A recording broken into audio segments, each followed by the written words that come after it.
Welcome to a new edition of the Famous Interviews with Joe Dimino. On this episode, we talk with entrepreneur, international best-selling author, speaker, artist, educator, and coach, Larissa Russell. She is the founder of Creative You Healing, an online coaching and learning platform that helps women step into their authenticity with the help of creativity. She is also the founder of Queer Voicez, a not-for-profit organization that shares LGBT plus stories. Her mission is to work with women who are ready to make changes in their lives. As a master of change through her life's adventures, Larissa has a unique perspective that helps women learn and feel comfortable with their boundaries, as well as what they really want from their lives. We get into all of this and so much more. Enjoy the interview. Thanks for taking a minute out to talk today. Yes, absolutely. So before we get into your life, there's so many things that are going on as an author, speaker, artist, advocate, coach, educator. I want to know how you survived the 2-year pandemic window, how you got through that window, now that things are opening up, and how it subsequently changed the way that not only you live your life, but the way that you approach business. Oh, yeah. It definitely has changed a lot because I've always been someone who has been a go, go, go, run, run, run, fill all the time sort of person. And so having to slow down and just focus on one thing, and that has been my business. And so creating and then helping others create and heal has been a big part of that. So just learning to slow down was huge. And then how that's changed is I had just started to go on to online teaching. I've been teaching for like 30 plus years, but a few months before the pandemic, I started online, and it just grew things exponentially. And the majority of people, surprisingly, are like, I've never used Zoom. I didn't even know this was a thing. So it's been opening up the whole world for a lot of people. I noticed that, too, with a lot of people in the medical profession, and I think it's such a good thing because, you're still getting what you need to get out of it, but it really is, I think it kind of opens up people's schedule a little bit and may take away a little bit of anxiety. Oh, yeah, absolutely. A lot of people, when just going out in the world is overwhelming, right? And there's just so much going on. And so being able, I know for my own self, talking to my doctor via phone has been so much better.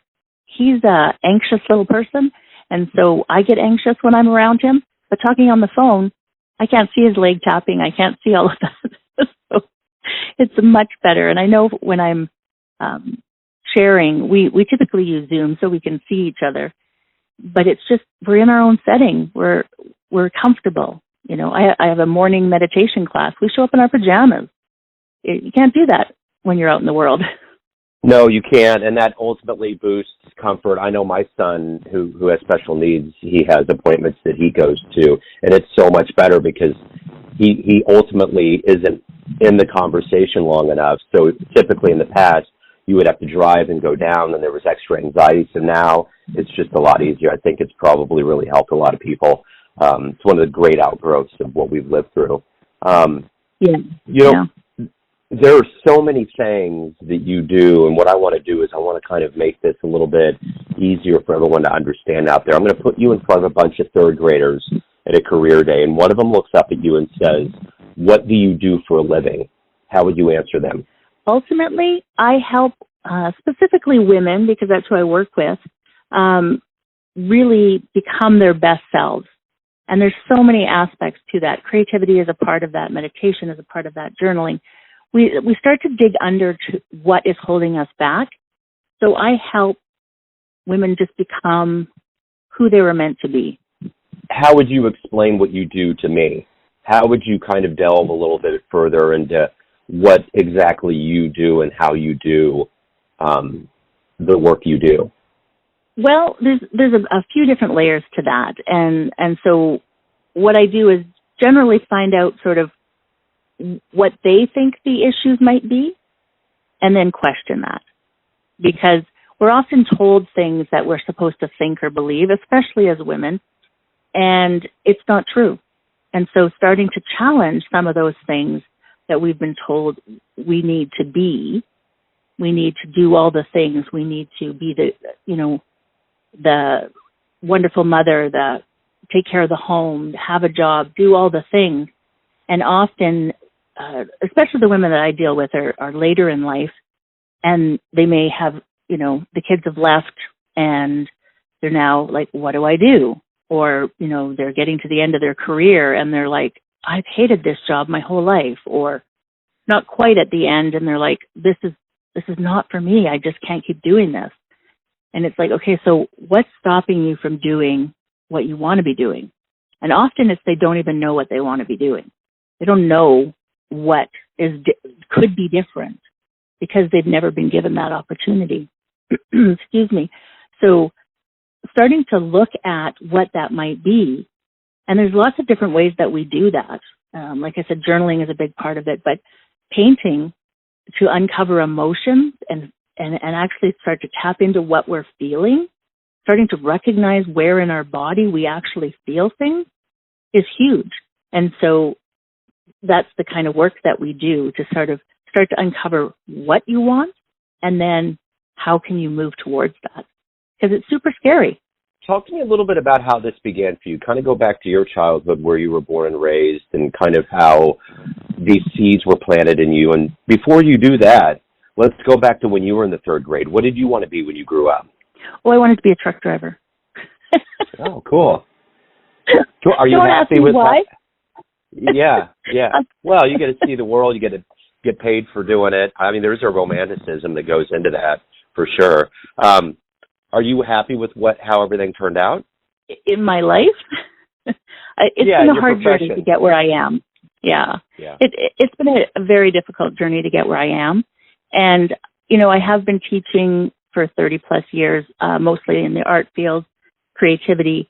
And the healing aspect came after I started to use it after a near-death experience. The depression had gotten so bad that I was hospitalized and would have taken my own life if certain things hadn't happened. And I realized that I needed to be responsible for my own self because the mental health system just wasn't there for me. And so I started to do things like journaling and painting and things like that to start to express emotions. And as I did more and more of that, I realized how important this work was. And that's why I needed to share it. But yeah, how I got here was a long and winding path of childhood trauma and, discovering my own self later in life after a partner died and, family that disowned me and many, many different things. I have, at 50 years old, was diagnosed with being on the autism spectrum. At 54, was diagnosed with ADHD. And so there's just been a long path that's led me here to start to understand, things just need to change. This doesn't work for us. It's interesting you mentioned that you found out later in life about being on the spectrum, and I'm fascinated by this notion because in this community I've talked to a lot of people that have gone down that have figured that out.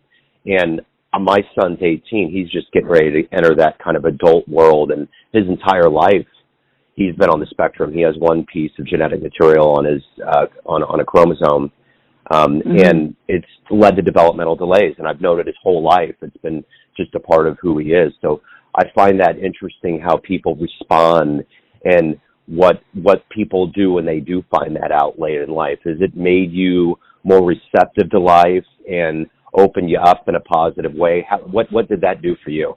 Well, it definitely made me understand myself better because I had been trying to fit myself into a box I literally didn't fit in, right? I kept trying to, contort myself to fit into this world that was unaccepting of who I was. And so I kept trying to change myself. And as I've, A, gotten older, but B, been diagnosed and started to understand what I do and why I do it, it's really helped me to sort of move forward, but also in understanding how other people also behave. It's amazing how many people that come to me actually end up being on the spectrum as well, because I think, your people find you. And so as you become more open to people who are not fitting in, then it's a safe place, right? And so there's that as well. And I think, it's been a big part of understanding my own self, which then allows me to understand other people better. Talk to me a little bit about inspirations. Who's been a role model or a hero for you in your life?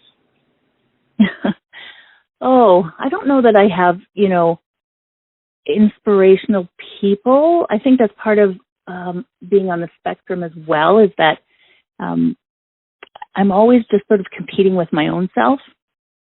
I would say that, I don't want to do like the Oprah thing, but, people who definitely step outside of the expected, right? As a Black woman to end up being one of the wealthiest women in the world, people who have sort of beyond all odds done things. And that's important to me when I see that. But I don't have, role models per se. I'm always just trying to better my own self. And so I try to really look at that as opposed to comparing myself to other people. So if you could meet anybody alive on the planet right now and talk to them, who would it be? Who would you love to meet and talk to? Live on the planet right now. Oh my goodness. That's a really good question. If I could meet anyone on the planet right now, the president of the Ukraine. I think he's quite amazing. He was an actor and became the president, and what he's had to do, like to just sit down and understand like that switch and how he did it, and how he still kept connection with his kids even though they're not there, they're in a safer place and things like that. I think that would be a fascinating conversation. It's weird, too. It's fascinating how life works. He was actually an actor impersonating a president. So, so it's just so weird how fiction and nonfiction kind of mirror each other sometimes. Let me kind of take a twist on this a little bit. Is there anybody from your past that has left Earth that you would like to talk to, that you didn't get a chance to, or that you would like to reconnect with? Selfishly, I would say my mother, because just to, for that understanding, like there's a reason I was the way I was. And she may have very well been on the spectrum as well, just with her need to always be what everybody else needed. So, just to have that conversation about, being who we are, because that was never really allowed when I was growing up. And so that would be definitely one. There's some fascinating people from history, though. I think of St. Hildegard and the things that she did back in the 10th, 11th century around the church, and how she really pushed the limits and things like that. Like, there's some fascinating people in history like that. So if you have a dream tonight and you run into your younger version, say in your 20s, and you could give that version of you a piece of advice based on what you've lived, the wisdom you've gained in your life, what advice would you give to your younger version? Oh, just be yourself, right? Like, just don't worry about what other people think, because if you could just be yourself, the people who need to be in your life will be there. What you need will arrive. Quit trying to contort yourself for other people's needs and expectations. Yeah. The one thing, too, in our development and memories of our lives are the art, that's been really seminal, whether it's a book or an album or visual art. What has that been for you? What's brought you comfort or inspired you, whether it's a book or an album or visual art? I have some interesting ideas around art and things like that. And there's a painting in the Vatican it's a Holocaust survivor had painted it, and it's train tracks into a black tunnel. And there's a bunch of, tattoo numbers and things like that around it. And that for me is like this vivid memory of when you don't follow sort of the path of the divine, and not the Holocaust survivors, but the reason that the Holocaust even happened when power and ego and things like that get in the way of actually exploring truth. And I think of that painting often, and I constantly forget the name of it. But it's one of those pieces that just haunts you, that reminds you. I'll have to look up the name again. Just reminds you that, life takes really black turns because of, choices that people make. But there is there is light at the end of that tunnel, even if it's black. It seems all black. Everyone out there has a perception or an idea of who they think you are, your family, your friends, your clients, your readers, but ultimately you're the one that's living your life. You're in control of what you are and who you are. What's your perception of who do you think you are? Multifaceted, I have to say. As someone who, as I said, realized very late in life, being on the spectrum, I had learned to mask, which is a very common thing that women on the spectrum do, so they fit in better. And so I'm a different person. Every person who knows me knows a different version of me. And so learning to bring all those pieces back together has been quite a journey. And I'm not even sure I know exactly who I am yet. I try every day to find and bring those true pieces back. And I think I'm kinder than a lot of people realize. Many people find me kind. However, because I'm a very blunt speaker, people take offense to that often. I'm much more willing to give. I'm not good at receiving. Even though I don't know all the pieces, I'm starting to pick those pieces from looking at my past and what was me and what wasn't me. So it's kind of a hard question to answer. Yeah. Well, the one thing that's interesting about that question is that there is always this feeling that you didn't quite answer it, but you totally answered it. I think it's a big question, and it really encapsulates who you are as a person, but I think you totally did. For everyone out there that's listening, that's curious about you and anything that you do as far as your business or your books, where's the best place on the web for them to go? You can find me at creativeu, that's the letter U.ca. So I am in Canada. However, we are global, and that's a starting point for everything. creativeu.ca is where you can find us on social media, the website, all the different places, creativeUbusiness.com as well. But CreativeU with the letter U. I don't want to overly romanticize this notion about, Canada, but I got to tell you, I interview a lot of musicians, and a lot of musicians are from Canada. There's really a stronghold, especially in Toronto. And I'm always fascinated with the way that I interact with Canadian musicians versus others from around the world. And I always remind them that it's beautiful that the government supports so many good grant programs to allow them to make albums. And you have a socialized health system. I think those two things in America, and I know that we have grants too, but it's more commonplace from what I can see.